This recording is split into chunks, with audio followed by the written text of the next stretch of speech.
Alright friends, now we are moving to the if-else structure and if-else structure. So how do I use if-else structure? So for example, in my previous example, what I did, I checked the number is equal to 20 or not. So if it is not, I check is not condition in if-else structure. So if the number is not 20, what I need to do? I need to print the number is not 20. It's easy, right? I come here, I say the number is not 20.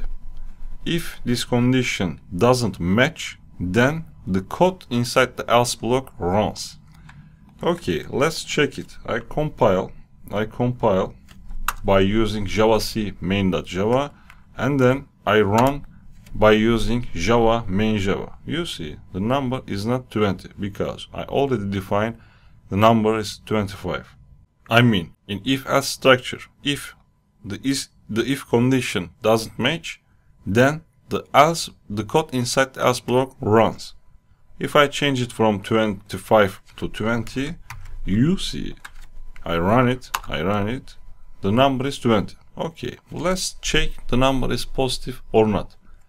I come here, I say, if the number greater than or equals to 0, I can say the number is positive. The number is positive. Okay.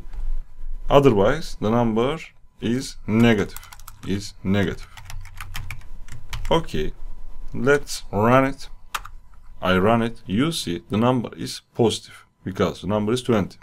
If I want to check zero condition, I mean, if the number is greater than 0, if the number is 0, and if the number is less than 0, what I need to do? I need to check with one more if condition. So for such cases, I use else if condition. I come here and I say else if. So inside else if, I'm checking the number is equals to 0 or not. So I take this equals here, I take it back, and then inside the else if blocks, I open my curly braces and I say the number is 0. The number is 0. Okay, and then the logic is if the first if condition doesn't match, I'm checking the second if condition, I mean else if condition.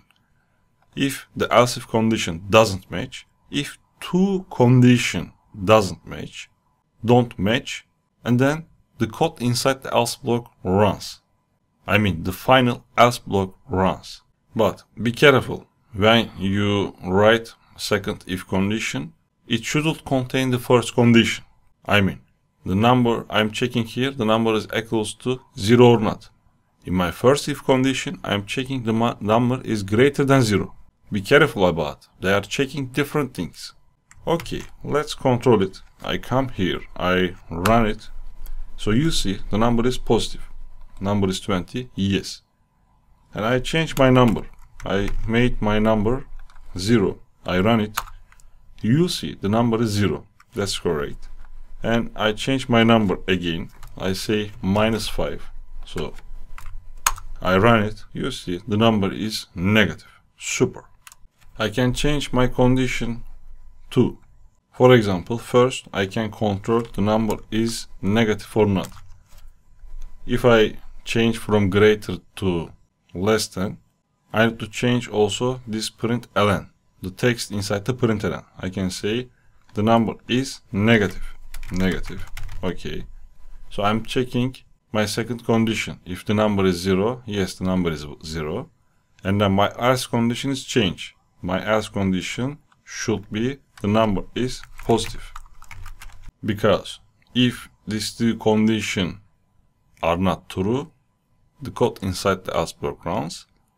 So if the number isn't negative, if the number isn't 0, so the number should be positive. So inside the else block, I write the number is positive. So I save it.